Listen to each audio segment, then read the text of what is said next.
یاد بگیر که نگران نباشی.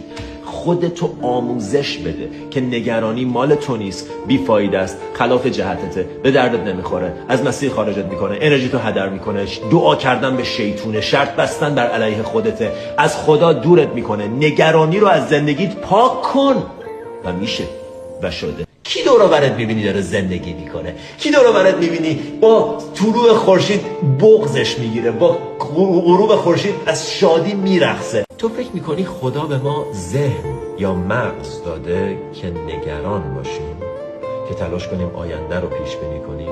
یا ذهن بهت داده که معجزه کنیم، که باهاش شعر بگی، که باهاش زیبایی خلق کنیم؟ من یکی از زیباترین چیزایی که تونستم تو خودم رشد بدم این بود: رها کردن هر گونه نگرانی.